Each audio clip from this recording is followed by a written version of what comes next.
बिस्मिल्लाहिर्रहमानिर्रहीम, अस्सलाम वालेकुम। मैं हूं गुलफाम चौधरी। आप देख रहे हैं मेरा फेसबुक पेज और यूट्यूब चैनल। पाकिस्तान की सियासत में अहम तरीन डिवेलपमेंट्स हो रही हैं और मुसलसल डिवेलपमेंट मुतवक्के हैं। इस हवाले से हमारे साथ मौजूद हैं इमरान रियाज खान साहब। उनसे जानते हैं कि पाकिस्तान की सियासत के अंदर कौन सा बौछार आने वाला है और कौन सी नई डिवेलपमेंट्स मुतवक्के हैं। पहले उनकी बात सुनते हैं, फिर उस पर बात करते हैं। नादरीन, सबसे पहले इंजीनियर मोहम्मद अली मिर्ज़ा साहब, और जो मुझे बज़ाहिर नज़र आया, इंजीनियर साहब ख़ुद को मुतनाज़ बना रहे हैं। यानी उन्होंने अब शाहज़ेब खानज़ादा साहब को एक इंटरव्यू दिया, इससे पहले उन्होंने इरशाद भट्टी साहब को एक इंटरव्यू दिया, इसके बीच में भी वो इंटरव्यूज़ देते रहे और वो ज़्यादातर सियासी बातें कर रहे हैं। यानी वो सियासी शख्सियात के ऊपर, अस्करी शख्सियात के ऊपर, वो इनके ऊपर बातें कर रहे हैं। देखें, हर आदमी को हर बात करने का हक़ है। पाकिस्तान में डेमोक्रेसी है और सबको बात करनी चाहिए। मैंने अपने आप को रोक के रखा कि इंजीनियर साहब अभी एक कैद काट के आए हैं और एक मुश्किल वक्त से गुजरे हैं, तो कोई कमेंट ना किया जाए। लेकिन बहरहाल इंजीनियर साहब ने मजबूर किया, क्योंकि ख़बरें उनकी तरफ से आ रही हैं, तो फिर उनके ऊपर तबसरा भी करना पड़ेगा और हक़ाइक़ को भी देखना पड़ेगा। देखिए, जो उनके इंटरव्यू में टॉक ऑफ द टाउन है, वो दो चीज़ें हैं। नंबर एक तो वो इमरान खान साहब के हवाले से बात करते हैं, क्योंकि उन्हें ये शरफ़ हासिल हुआ कि वो इमरान खान के बिल्कुल करीबी किसी बैरक के अंदर मौजूद थे, जबकि समा की खबर है, उनके जर्नलिस्ट ये दावा करते नहीं, वो बहुत दूर थे। लेकिन चलें, मान लेते हैं इंजीनियर साहब अगर ये बात ठीक कर रहे हैं। और दूसरा, वो जो तौहीन मज़हब के कानून के गलत इस्तेमाल के ख़िलाफ़ भी वो आवाज़ उठा रहे हैं कि जो तौहीन मज़हब का कानून है 295C, उसके ऊपर भी इंजीनियर साहब आवाज़ उठा रहे हैं कि उसका इस्तेमाल गलत भी किया गया और ज़्यादती भी लोगों के साथ हो रही है, और जो पकड़ा जाता है वो फिर छूटता नहीं है। वो इस किस्म की बातें भी कर रहे हैं।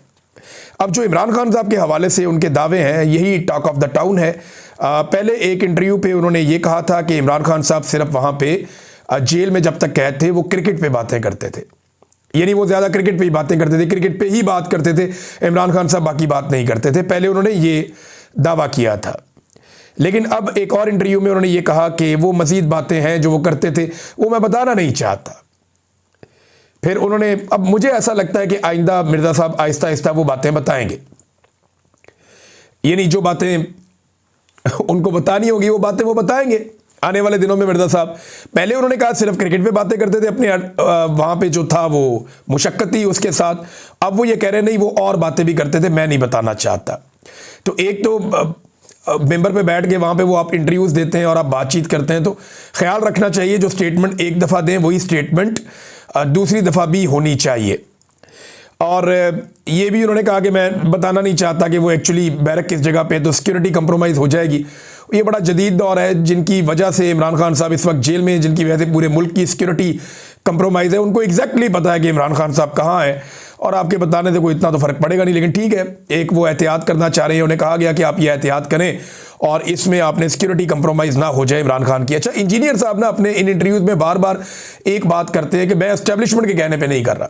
उन्हें बार बार ये सफाई देने की ज़रूरत क्या पड़ी है? कोई उनसे ये सवाल नहीं करता, कोई उनसे ये पूछता नहीं है, लेकिन वो बार बार फिर भी यकीन दिलाते हैं कि मैं ये बातें या ये चीज़ें एस्टेब्लिशमेंट के कहने पे नहीं कर रहा और मैं किसी का आलाकार नहीं हूँ। उन्हें बार बार ये यकीन भी दिलाना पड़ता है। एक गलती हो गई, इंजीनियर साहब को ये नहीं कहना चाहिए था। क्या नहीं कहना चाहिए था?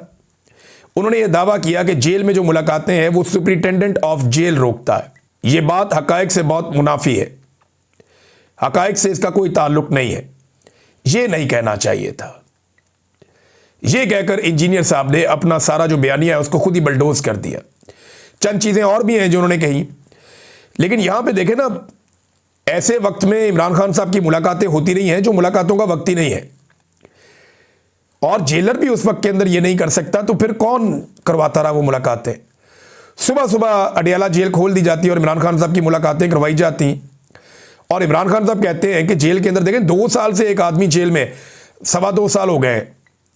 उस बंदे के पास ज़्यादा इन्फॉर्मेशन है या जो बंदा 3 महीने गुजार के आया उसके पास ज़्यादा इन्फॉर्मेशन है? ये तो ऐसा लगता है इंजीनियर साहब कोई जेल के अंदर मुखबरी करने या कोई मालूमात इकट्ठी करने या इमरान खान की रिपोर्टिंग करने के लिए गए थे, और कोई वजह नहीं है। फिर इंजीनियर साहब ने कहा कि मुल्क के बाहर लोग हैं, वो ये कहते हैं इमरान खान को एक कमरे के अंदर बंद कर दिया गया।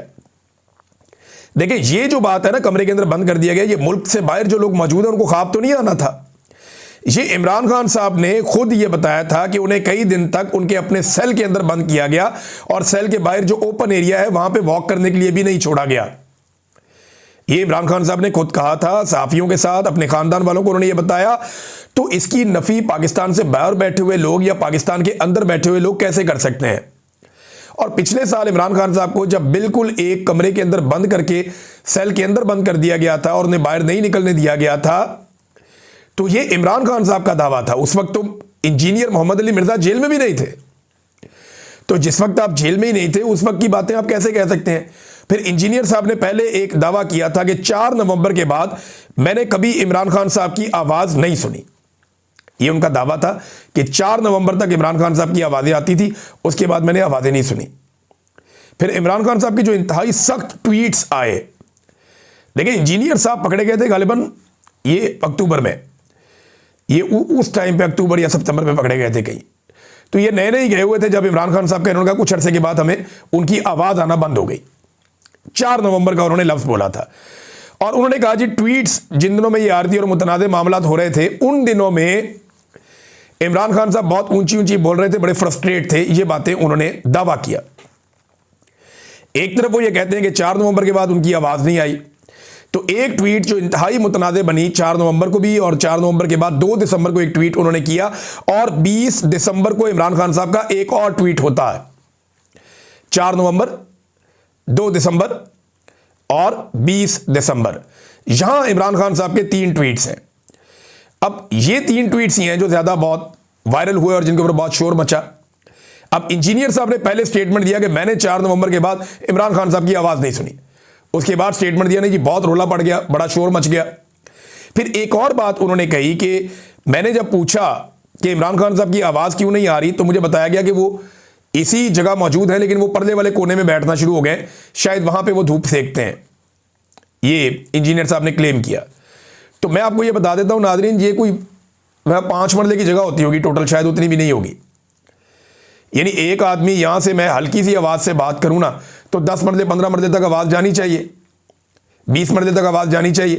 भाई जो आवाज आपको एक आदमी के यानी 15-20 कदम का ये टोटल एरिया है, अगर एक आदमी ऊंची ऊंची बोल रहा है, यहां पे खड़ा उसकी आपको आवाज आ रही है, तो वो 10 कदम उधर जाएगा तो फिर भी आपको उसकी आवाज आएगी।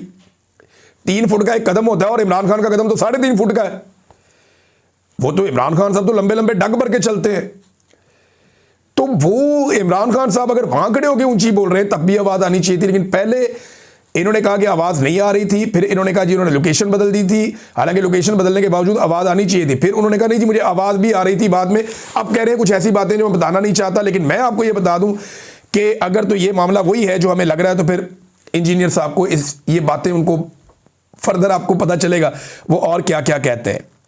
पाकिस्तान तहरीक इंसाफ इस पर बिलीव करने को तैयार नहीं है। अच्छा, दोनों तरफ इंजीनियर साहब बैलेंस करने की भी कोशिश करते हैं, नहीं जेल बहुत मुश्किल होती है, लेकिन नहीं जी इमरान खान साहब इतनी मुश्किल में नहीं है, नहीं जी जेल के अंदर तकालीफ बहुत होती हैं, नहीं जी इमरान खान साहब को देसी घी मिलता है, नहीं जी इमरान खान साहब को कभी अंदर बंद नहीं किया गया। वो अब सारी ऐसा लगता है उन्होंने जेल ही इमरान खान पर रख के काटी है। मिर्जा साहब देखें, एक बात है कि मुश्किलात आ जाती हैं ज़िंदगी में, आपके ऊपर मुश्किलात हुई, पाकिस्तान तहरीक इंसाफ के लोग सारी मुखालफतें और सारे इख्तलाफात भूल कर आपके साथ खड़े हुए कि नहीं इस बंदे के साथ ज्यादती नहीं होनी चाहिए। पाकिस्तान तहरीक इंसाफ के लोग तहरीक लब्बैक के साथ भी खड़े हुए कि नहीं इनके साथ ज्यादती नहीं होनी चाहिए। जी बिल्कुल, जिस तरह से आपने सुना इमरान रियाज खान साहब ने पाकिस्तान की सियासत में अहम तरीन डेवलपमेंट्स हमारे सामने रखी और उन्होंने बताया कि पाकिस्तान की सियासत में कितनी बड़ी तब्दीलियाँ मज़ीद मुतवक्के हैं। यानी इस वक्त पाकिस्तान की सियासत इंतहाई मुतनाज़ बनी हुई है और सियासत से ज़्यादा मामलात अदालतों के अंदर चले गए हैं। लेकिन इस सूरत हाल के अंदर फिर भी अगर ये सियासतदान इकट्ठे होकर बैठें और पाकिस्तान के अंदर जमहूरियत की बहाली के लिए कोशिश करें तो कोई ना कोई मुतवाज़िन रास्ता निकल सकता है। अल्लाह पाक वतन अजीज़ का हामी और नासिर हो। पाकिस्तान जिंदाबाद।